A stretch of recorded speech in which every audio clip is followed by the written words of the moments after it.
What's happening? Happy hump day to you and yours. As always, we appreciate you joining us. We have a special esteemed guest on the program today. Before we get to that, I do want to thank all of you. As you know, the past couple of months, we've been talking about this goal, trying to hit this goal of 6,000 subscribers. And whether you know or don't know, maybe you're new to the show, we hit the 6,000 subscriber number on Monday, about Monday afternoon, right after we got off. So, just wanted to say I appreciate everybody who invests their time into this content, and surpassing 6,000 subs is a big deal. The goal was free agency. We're still, just under 3 weeks away from that. So we beat the timeline. So thanks to all of you for supporting the program, and got to figure out that next goal. All right. He's Andrew Callahan. He's from the Boston Herald. You know all about him. And I actually was asked, I think what happened was Andrew has like this list of guests.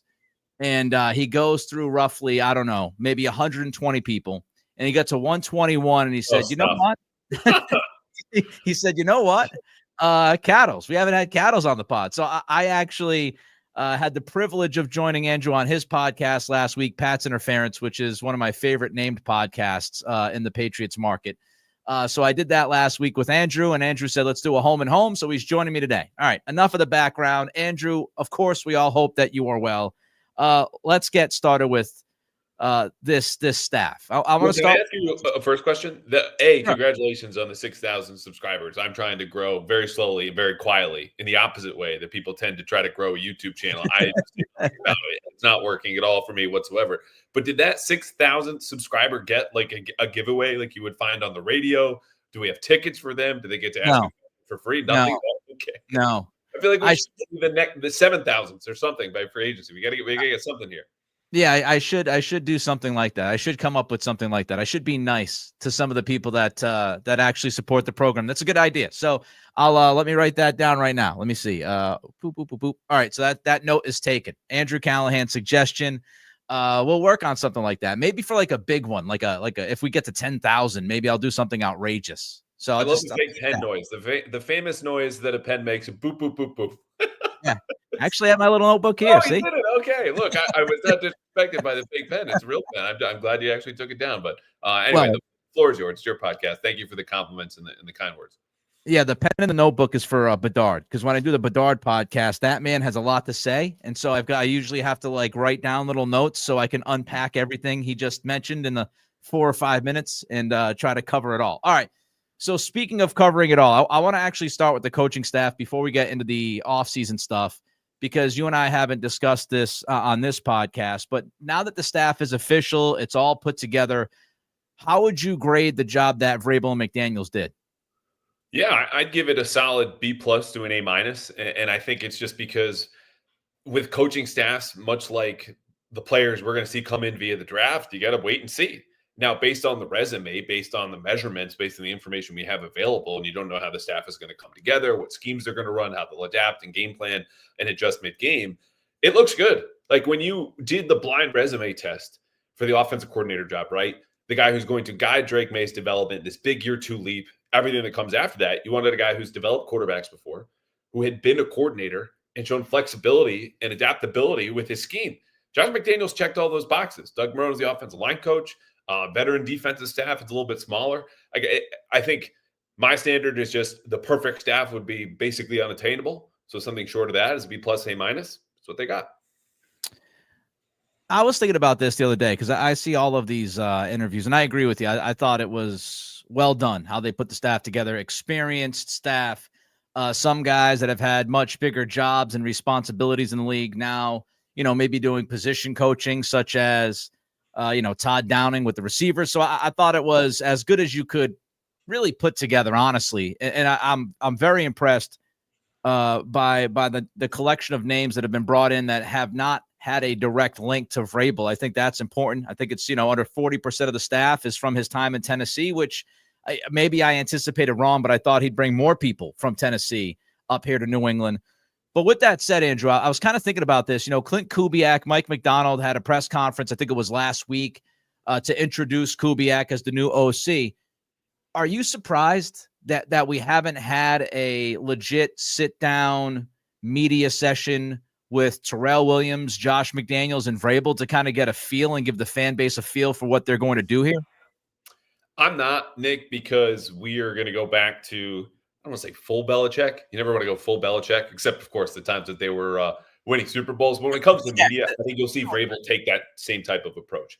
So you'll ask what the minimum is, either meet the minimum or just do a little bit more. So in this case, as they're building the staff together, Mike probably asked himself or discussed with PR, hey, like, we got to build a free agency board. We've got to build a draft board. We got to get to know each other. Like, we got to get on the same page with the playbook. And Josh McDaniels has bounced around, and now Thomas Brown's a passing game coordinator. Doug Marrone hasn't worked with either of them. Like, there's a lot of stuff we got to get to. Spending time with the reporters is going to come. It's a long off season, but once we get the hay in the barn, the playbook down, the free agent signed, the draft picks, drafted, then let's chat with the reporters. Because right now we're low in the total poll. Would I have wanted a press conference personally? Hell yeah. But in the football sense, in the way that Mike Vrabel's thinking and probably speaking with Stacey James, and I checked on this, like I'm our rep for the beat when it comes to the Pro Football Writers Association in New England. That's what was conveyed to me, and that's what I convey to you now. All right, so maybe eventually, once everything settles, we get an idea. And do you know, by the way, quick question, do you know if it's going to be Vrabel at the Combine who talks to reporters, or will that be Wolf? Will that be Cowden? Any clue as to that? Should be both. So my expectation is Mike Vrabel will speak and Elliot Wolf will speak, and it should be on separate days. So it's looking like a Tuesday, Wednesday. Don't hold me to that just yet, but I am strongly believe both of them will speak. How much stroke do you think Wolf has right now, from what you've heard? Yeah, it's a good question, Nick, because I think it's evolving. Like, you could tell based on Mike Vrabel's press conference that they had clearly just gotten to know each other. He's like, oh, Elliot's going to laugh at this. They had an inside joke. It's kind of like a lot of first dates I used to go on before I got married. You start something, initially, and then you revisit it and you laugh and you kind of get to know each other after that. To me, that's probably what Mike Vrabel's doing. Now, is the most likely scenario that he goes back to his ex, who's also living in the building, and Ryan Cowden, who he's still obviously close with. Yeah, probably. Like that would be the smart money to me. They're not there yet. I think Elliot is still an asset as someone who's just been a scout for this long and has a much bigger network and understands some players that have been in places that Mike and Ryan have not been. So I still think nominally, at least, he's atop the front office. But when we ask who has the most power, that's Mike Vrabel for sure. Do you think Vrabel should be the guy with the power? And as far as the 90-man roster goes, my thought was this: when Ryan Cowden was brought in, have Cowden and Wolf have the say on the 90-man, give Vrabel the final say on the 53. I don't want to act like I'm over the top worried or panicked. That's kind of not my deal when I talk about these teams. But, I do look at it, Andrew, and I wonder if putting Vrabel in a spot to be the football czar, right, the Bill Belichick and have final say on all matters, do you think that's a bit too much for Vrabel as he starts this whole venture back in New England? Yes, but I also just think, Nick, based on what we know, the evidence that we have, the reports that are available, the people that I've talked to, other reporters have talked to, we're not there yet. Like I joke earlier about you never want to go full Belichick with the media, which you win, you can do whatever you want. It's a joke. Yep. I do think I'm aligned with you, though, in that if you're looking at Mike Vrabel, you don't want to go full Belichick with the power anyway, because if you go all the way back to the beginning of the dynasty, he actually didn't have full power. That was something he slowly earned. It came very quickly, because so did the 3 Super Bowl titles. And you earn that, and you're the genius, and you establish that, and you continue to grow on it. But for Mike Vrabel, no, I think that split is really like an in-season, off-season split. And for right now, among the 3 of them, the person who knows the most about this roster and has the most clear-eyed view is Elliot Wolf. Now, granted, they could have disagreements, and Mike Vrabel and Ryan Cowden should probably win some of those, given how the free agents and draft picks that Wolf selected and added last year have performed so far. But I think ultimately, when you talk about that split, it's more of a calendar thing versus is he a czar or not? Because the czar in this kind of setup rules 12 months out of the year. That's not really what we're looking at here in the way that you kind of just described it. And I don't think is the case right now in New England. Andrew Callahan from the Herald is with us here on the Nick Cattle Show. Patriots podcast Monday, Wednesday, Friday, 3 p.m. live here on YouTube. Of course, we're on Spotify and Apple Pods. Before I continue the conversation with Andrew, because I am going to get into some names, what Andrew wants to see this team do. But before I get to that, I always do this during the pod. You guys and gals know what's coming. Don't forget to help us out. Build this community. Build this family. Come on in. We're open. It's a party. The water is warm. The beer is cold. Whatever you drink, it's cool by us. Don't forget, though, to click that thumbs up as you watch on the YouTube channel. It's really how this works. I hate asking for this all the time, but that's the spot we're in as quote unquote content creators. So don't forget to hit that thumbs up on the YouTube channel. More likes means more eyeballs. Also, don't forget to comment. Greg Fields jumps in with a comment and says, always glad to hear Andrew. Great reporter. So there you go. Thanks, Greg. Big fans. TJK92 says, congrats on 6,000. 10,000 is right around the corner. Your lips to the YouTube God's ears, TJK92. So don't forget to like. Don't forget to comment. Those two things help us with the algorithm. And, of course, don't forget to subscribe. We surpassed our 6,000 subscriber goal earlier in the week. I got to figure out what the next goal is in the timeline. It's got to be something to do with the draft, I would imagine, and maybe a bigger number. So I'll figure it out. But don't forget to like, comment, subscribe, Spotify, Apple Pods, people. Continue to do what you do, rate, review, and help us out as well. All right, enough of that spiel. Let's get into some names, Andrew. Micah Parsons. I'm sure you saw this. Burt Breer in the last few days. I talked about this, I believe it was on Monday's podcast. Burt Breer comes out and says, look, there's some talk in that building with, the Cowboys and Parsons, some relationships there that might not be great. And if you had $40 million annually that you could give to Parsons and you had high draft picks, Burt says he would give Dallas a call. Andrew, if you're Wolf, Cowden, Vrabel, all three guys, maybe you put them on speakerphone. Are you calling Jerry Jones? Yeah, of course. I mean, and I don't say this to be flippant or dismissive, but calls are made all the time. And I would be surprised, honestly, if the Patriots hadn't placed a call already. And like when Burt says that, Burt covered the Patriots for the Boston Globe, obviously worked the NFL Network now at SI. He's got connections to a lot of people in that front office. So I'm sure he's spoken with them off record about it, as you try to do with other people around the league and trade information. What have you heard? And this is what it is. So the issue is, of course, not just Dallas picking up the phone. It's what they can say in return. And if they expect to re-sign Micah Parsons, despite whatever bubblings might be going on in that building, then you hang up quickly and you're like, all right, keep us in the loop. Like that's how that goes. So that's how I would expect that to go. Because when you look at the history of the Cowboys, they did this with Dak 2 years ago. They did this with CeeDee Lamb last year. For whatever reason, Nick, they wait till the last minute. And they screw themselves out of leveraging good bargaining position with all of their leverage. They do it and allow other players and teams to set the market. And then they pay out the nose and they go, oh, how did we get here? We didn't act soon enough. So I think they will look and say, hey, we've done this before. We'll sign them. And everyone else is go, yeah, you've done this before. And you'll do it again. You'll just cost yourself in the process. Let's say they don't approach it that way. Let's say in this hypothetical world, might be borderline crazy world, let's say that Parsons is available for the right price. How far is Andrew Callahan willing to go to acquire Micah Parsons? So I think any price you'd start with is similar, and you maybe build off of this, to Myles Garrett. And I've been on the pro trade for Myles Garrett train, which, by the way, is among the easiest things that we do here on the media side. Some player comes available. Your team could be $50 million over the cap. It could have 0 draft picks from now for the rest of the decades. In your column, in my case, your pod and yours is, oh my God, they need to trade. They need to get this guy. I don't care what the cost is. Because it's not our draft picks. It's not our money. What do we care? Right. That all said, Patriots lead the league in cap space. They've got a top 5 pick. They've got among the highest amount of total draft capital with an extra third as anybody. So when I say the Myles Garrett price, my proposal has been the number 4 overall pick and then a future second or third, thinking for Cleveland, that's the best you're probably going to get. The Cowboys might go, we still want more. And then I might be a little bit more flexible. My hesitation, though, Nick, is Myles Garrett's 29. He's a hard worker, been a captain, all these different things. I'm not saying Micah Parsons is lazy. I just am not. I'm a little bit more concerned about that guy being the highest paid player on my team and all the power and the standing in the locker room that comes with versus Myles Garrett, who's been there, done that, suffered through a losing team. And I think I know, and Mike Vrabel would know, having been in Cleveland last year, what to expect. I don't know what the answer is to that question with Micah Parsons. I don't know is different than the answer is negative, but that's my hesitation. What is that guy like when he gets here in a new team as a highest paid player and maybe the highest paid defender in the NFL?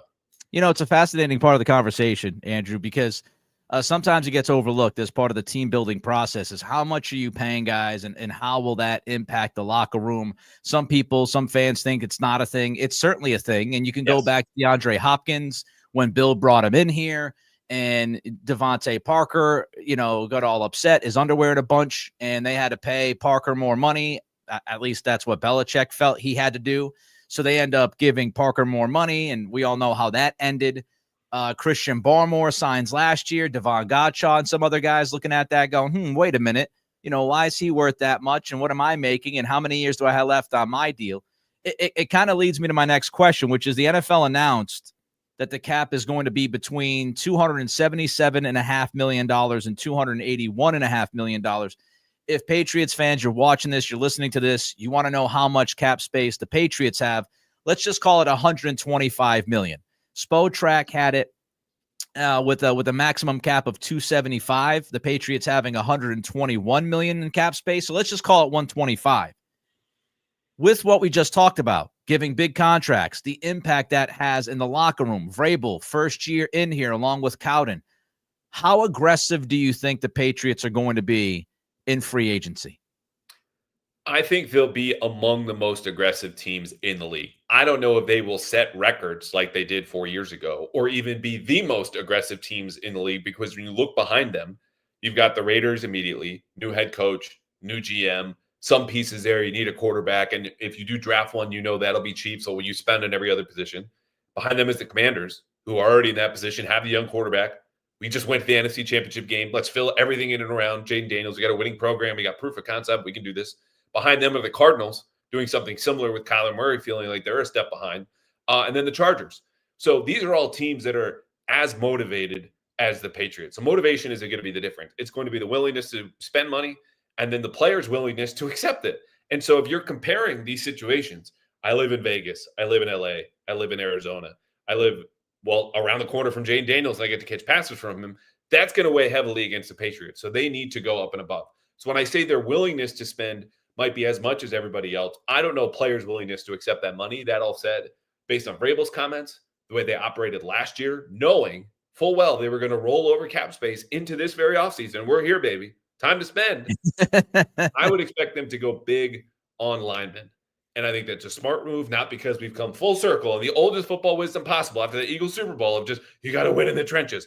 What a novel concept. But because of how Vrabel wants to play, their needs, and I think players like Ronnie Stanley who are available, or Alrare Jackson from the Rams, who will command a big payday. So it'll depend, but I think in the trenches is probably the most reliable spot where you'll see them spend money, given everything I just said. Yeah, build from the inside out, and I think that's what they've got to do. It helped lead to Bill Belichick's end here in New England. How he mismanaged the offensive line was obvious. The Tooney stuff, the Shaq Mason stuff, not keeping somebody like Ted Karras, who is dependable on the offensive line and can play multiple positions. The fact that they didn't draft anybody in the top 100 aside from Cole Strange after they drafted Isaiah Wynn, who was a swing and miss. They thought he would be left tackle. So build from the inside out. All right, got more questions for Andrew. Want to jump into a couple super chats. People saying hi. Cool, genuine Phil, $2 super chat. Sup, Nick. Sup, Phil. Go Pats, Celtics, Red Sox, and Bruins. I like that. Cool, genuine. Man, yeah. I don't really need to know much more about a person, let alone a stranger. Yeah. If I'm going to hang with you, if you're cool, you're genuine, Phil, let's hang, baby. Cool, genuine Phil. He pops in every once in a while too. He keeps it cool. He's not, he's not overbearing. He doesn't ask for a lot. He just slides in with a super chat every once in a while. Casey Reed with a $20 super chat. Thank you, Casey. Wow. Appreciate the 20. Couple of beers for two of the best. LFG Roadie Basketball. Yes, Casey is a fellow URI guy. Thank you, Casey, for the 20. I do plan on buying Andrew Callahan a beer at some point. It's just the man is busy, okay? He's got a wife, and he goes on these European vacations every once in a while. He's kind of a big deal. So, if we happen to be at like Vitamin C one night or somewhere else, I do plan on buying the man a beer. Good news for you, Nick. I can't share full details, but I do want the people to know, and they will know if they follow you, if they follow me. There will be an event at Vitamin C coming up this offseason. That will be perhaps bigger and better than ever. Bad news is for you, I bet, sources say, probably will be wearing a bracelet at this event where I can get as many beers as I want, which given there will be an audience, I don't think I will do that. But this will happen, and if not, no worries. I'm genuinely happy. I'm cool and genuine. I just want to spend the time here with you, beer or no beer. I might steal your bracelet. Anyway, all right, let's get back to some talk. So T. Higgins, I had the podcast on Monday, and I might have got somewhat in my feels with the news that the Bengals were going to actually, tag T. And now I think about a couple days removed, my initial thought on this, Andrew, was it's Mike Brown. It's Cincy. They don't spend a lot of money. And now you start to see some things come out, right? Now you start to see some things about Dan Graziano at ESPN says, well, the structure of the contract might be a problem. So, and then we have Jamar Chase come out and say he wants $40 million a year, or Jeremy Fowler says he wants $40 million a year, which is what, $5 million more per season than Justin Jefferson. Mm-hmm. But let's just, for this exercise, let's say Higgins gets tagged. Chris Godwin apparently has now moved his date as far as the deadline to, make a decision with Tampa. So it sounds like Tampa wants to keep Godwin. Let's just say, for argument's sake, Higgins, Godwin, both off the market. What is Andrew Callahan's plan A at wide receiver? Yeah, I'm looking in the trade market here, and it's a step above exploratory trade talks. Like you and I discussed on my podcast, I know AJ Brown is this pipe dream. You got his picture above your bed. There's wherever you're praying to, and then praying that AJ Brown kind of comes down. And unfortunately, I don't think that's going to happen. Like I'm not fully into the Cooper Kupp conversation, but look, these are the two avenues. This is the one avenue you need to go to, because typically number one receivers don't come available in free agency anymore. It's just like quarterbacks. It's just like bona fide left tackles. These guys get re-signed, so you need them in the draft or via trade. And when you look at the rest of that class, like, it's fine. You could get Darius Slayton. I would just feel, as the Patriots, I need to do better than this. And so people have thrown out DK Metcalf because the Seahawks not only are in an iffy cap situation, they don't have a lot of draft capital. So that's an avenue in which, like, hey, DK, you come in. What are those talks like? Are they close? Is this a second round pick conversation? Is it a first round? Could we do next year? How much of the salary are you going to eat? Cooper Kupp would be fine by me. I don't think this is an offseason where you need to fill all of their holes. But as you know, as you have AJ Brown, I have Chris Godwin above my bed. And that's my number one guy. So it's very hard for me to conceive, Nick, that he may or may not be off the market. And all due respect to all the other free agent receivers, there's just not any of them that I'm in love with if I'm the Patriots. There might be value. There might be deals. You might have a solid starter here and there. And I know people have talked about Devontae Adams. I'm not wild about it. Not to mention, I know Greg has felt differently. I just can't see this, that he and Josh McDaniels are going to be simpatico if he were to come to New England, given he was smoking a cigar after McDaniels left. Yeah. But it's a tough market, and that's a reality. And so I would look to the guys via the trade market, aside from Devontae Adams, see what's there. If nothing, then we're going to have to probably trade up at the back end of the draft, because that's, again, the only place you get game-changing receivers, if not via trade. How dare you besmirch the fine name of Nick Westbrook-Akine? He's going to be highly offended when he watches this podcast. Yes, former Titan. Watch out. Tighten up. Andrew Callahan with us here from the Boston Herald, NBC Sports Boston, Pat's Interference podcast as well with CLNS. All right, so you mentioned Ronnie Stanley earlier. Mm-hmm. Let's play the game again. Let's say he's not an option. Let's say that he stays in Baltimore, or he doesn't want to join the Patriots.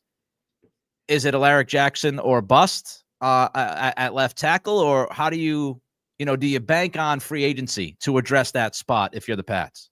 So I've been insistent on this, Nick, that the Patriots both need to draft and sign a starting caliber tackle. So whether it is Ronnie Stanley or Alaric Jackson or whatever it might be, Dan Moore Jr. is another solid option from the Steelers, but they could, of course, want to retain him. And if they don't, it's not to say that they're right, but they probably have a better idea of who he is and what he is than you do.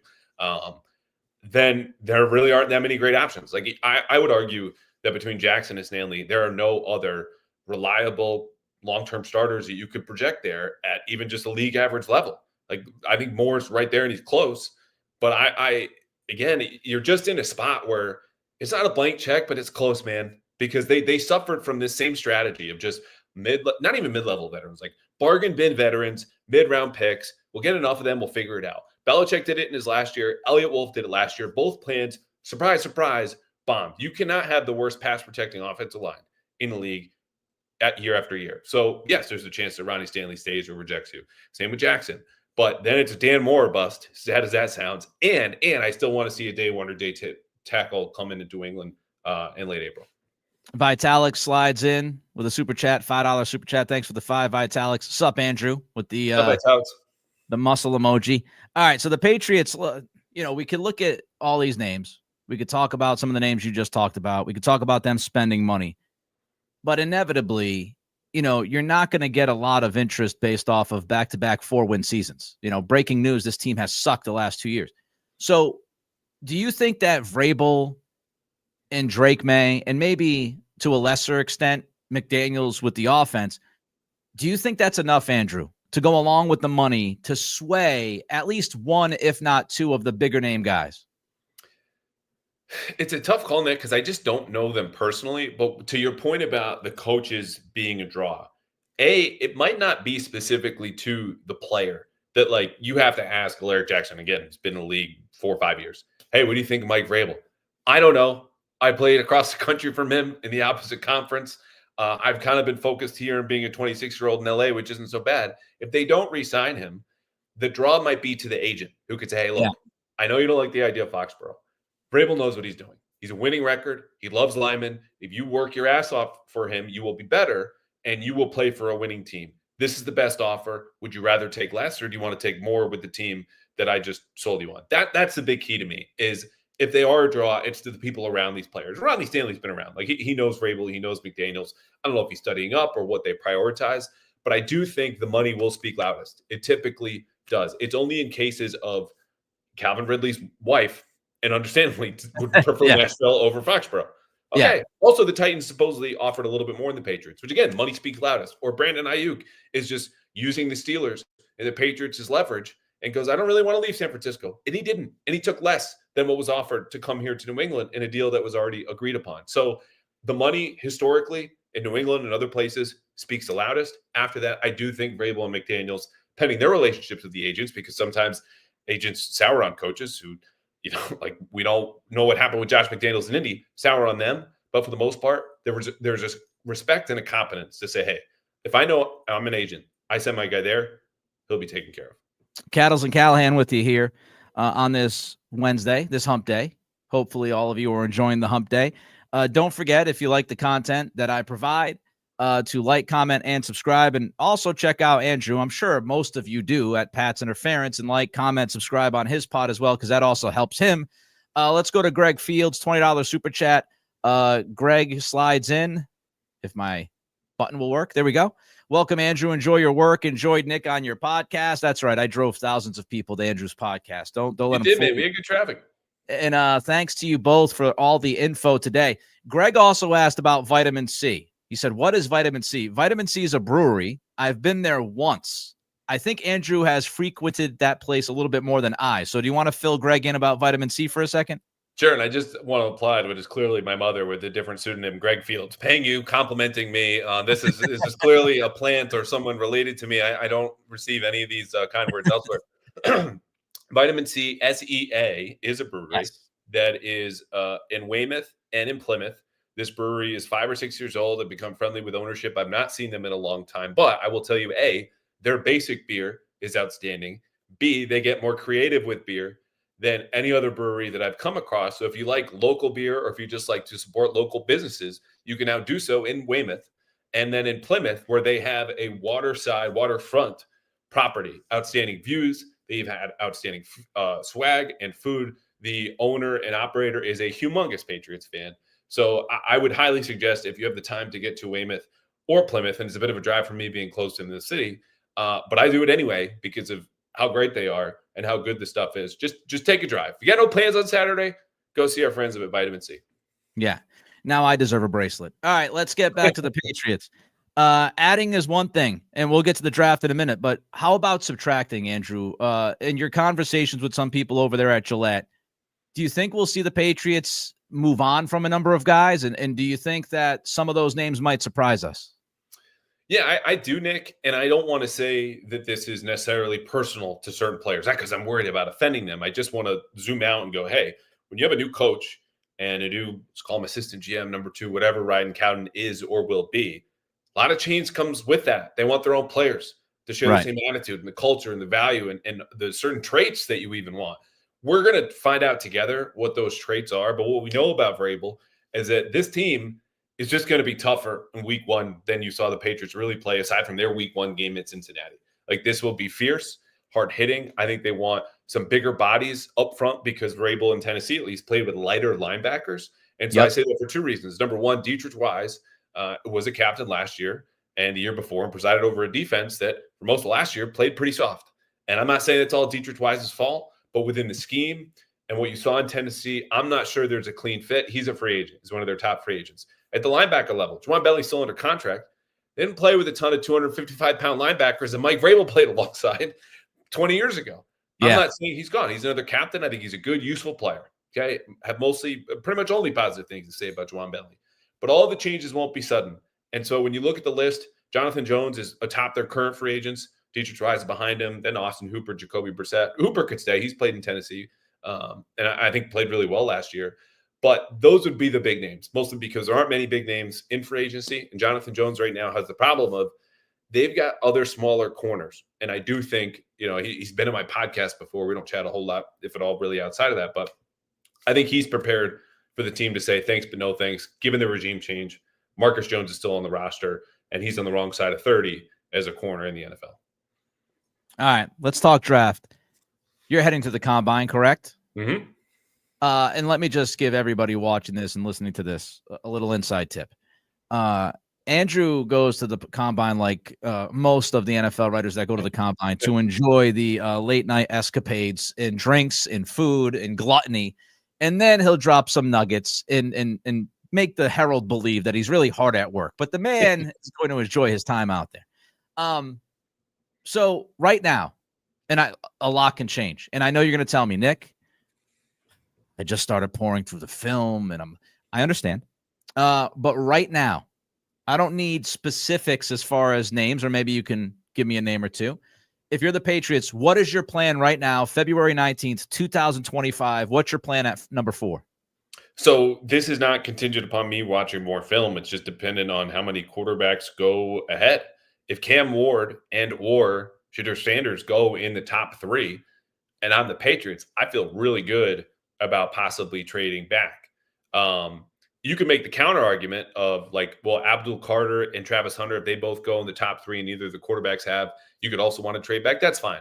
To me, I just trust that if the top of the class gets pushed back a little bit, so can I, because I think Travis Hunter is an outstanding player. I'm not sure the need, given it looks like he's going to be more of a corner, aligns with what the Patriots need. Abdul Carter, sign me up. I don't think he's going to fall to 4 based on a little that we know right now. So he would be plan A. Will Campbell in this trade back scenario would be a target for me. I don't want them to trade outside of the top 10. Ideally, still stay snugly inside the top 8. I think he should still be available there and be targeted. And then after that, Mason Graham, defensive tackle out of Michigan. This guy's a stud. This is my favorite thing about the draft, Nick, are the prospects where I watch for a game or two, and I'm like, okay, done. That's that's it. And it's not always right, but there's a case of if I'm starting to look for tiny weaknesses, I think I know everything that I need to.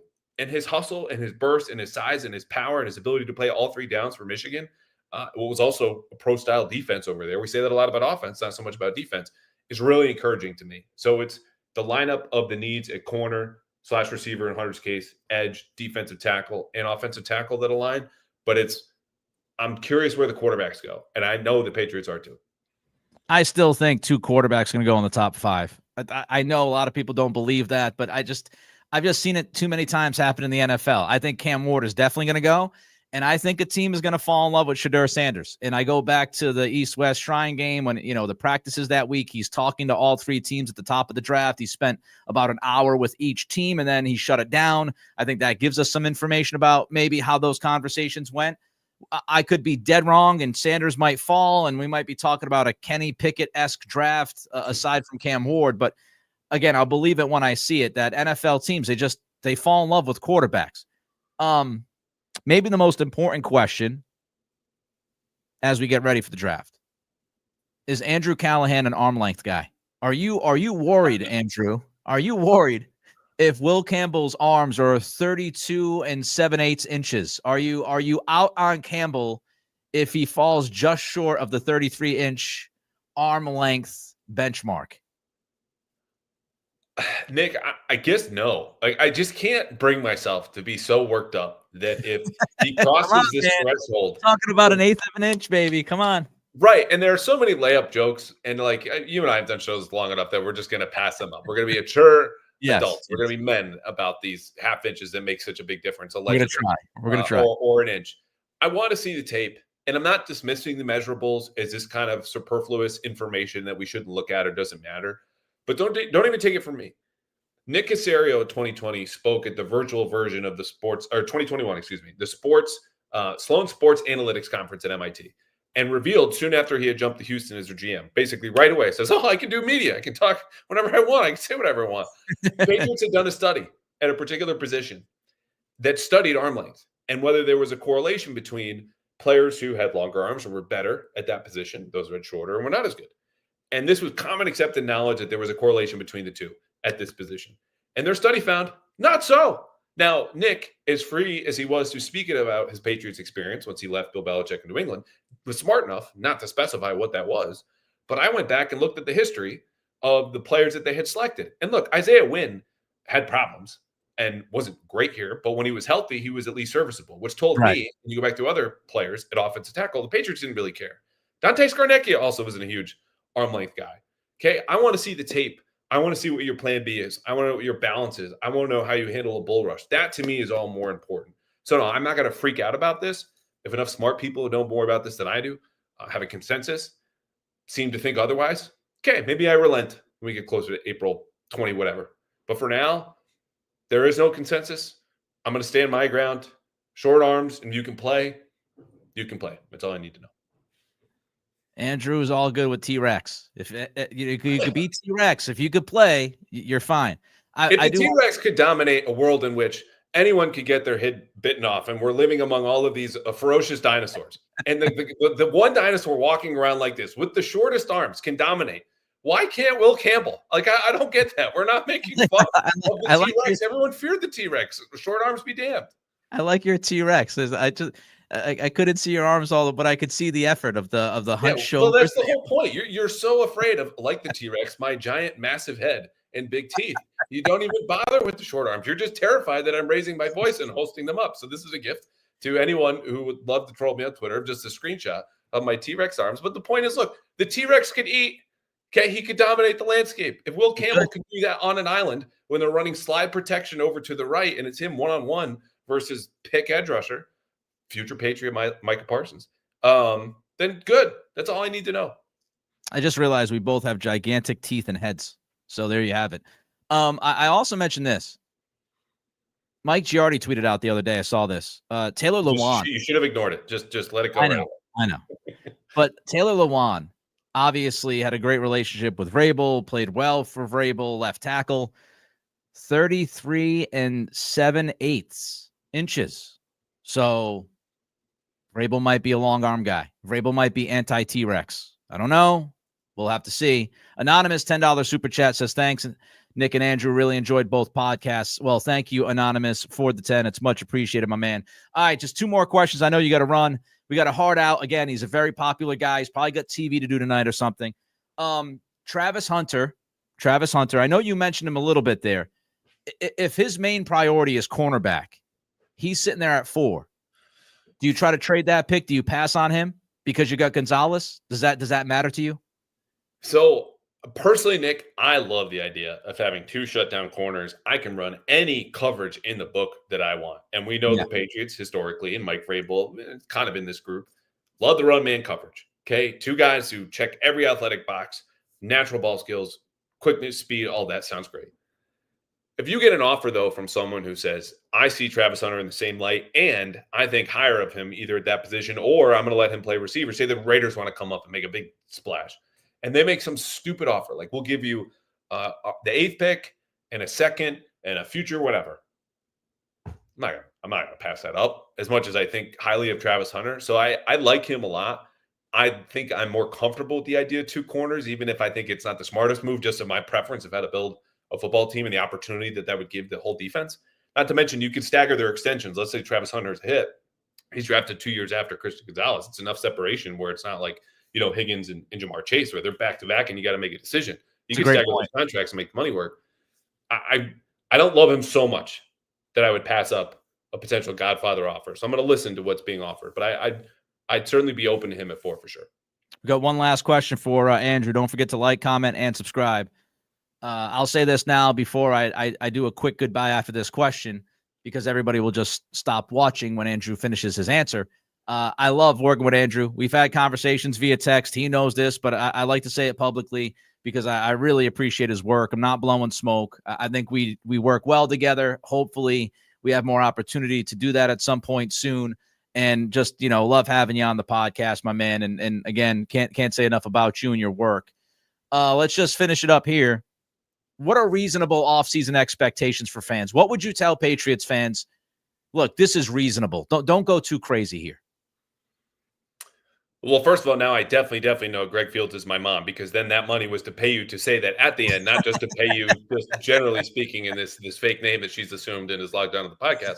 But thank you sincerely, pal. We have a good time, and time always flies as it has here. No doubt. On the show, and we'll definitely have more home and homes as it comes up. For me, look, I would just say when you listen to podcasts or Nick, myself, anybody else, and this is the wish list, this is the plan A, just skip down to the plan B, because this goes for every single team in the league. In the 1 year that you got what you wanted, this exceeded expectations, and everyone's plan A was met, was 4 years ago. Happened to the Patriots, and Hunter Henry was a good signing. Matt Judon was a good signing. You could argue a couple others, but largely we know that team disappointed, and it dropped off, as most do, after that initial bump. When you play a weaker schedule and all these new players come in and the talent's higher, and you go 10-8 as the Patriots did in 2021, then down to 8-9 the next year. And it wasn't all because of the free agent spending spree, but I think you need to be realistic in that plan A never really does happen, and when it does, it doesn't really work out. So even if it is plan B, I don't get my Chris Godwin. Okay, you don't get your whatever draft pick that you want. That's fine. Things can still work out, and they also might work out for the best. So I would say again, I expect them to spend big in the trenches in free agency. I expect them to entertain moving back in the draft, but it will be dependent on those quarterbacks and whatever offers they do get. And of course, as we said many times, what players are willing to accept from them, mostly in free agency, but also via trade, because I expect them to be on the phone, and I will be doing this for my own plan A and sign Myles Garrett as long as I have a podcast and he is a Cleveland Brown. So we'll see. Just look, make sure those people that you're listening to have a plan B and look what it is and get comfortable with it. You know where to find them. Boston Herald, NBC Sports Boston, 98.5 The Sports Hub tomorrow morning, I think, with Freddie T, I believe. Yeah, it's going to be fun. First time filling in with those guys. So Andrew will be on 98.5 tomorrow morning with Freddie T, and the Pats Interference podcast that he does with CLNS. Great work. I appreciate you, buddy. You got it. Anytime, Nick. Looking forward to the next one already. Happy hump day, everybody. Like, comment, and subscribe. I'll be back on Friday, 3 p.m. Until then, as Andrew bounces, he had something he had to do. I'm guessing it was TV. But Friday, 3 p.m. Eastern. Appreciate everybody. You're investing your time. Don't forget to, as I said, like, comment, and subscribe. Talk to you on Friday. Till then, be well.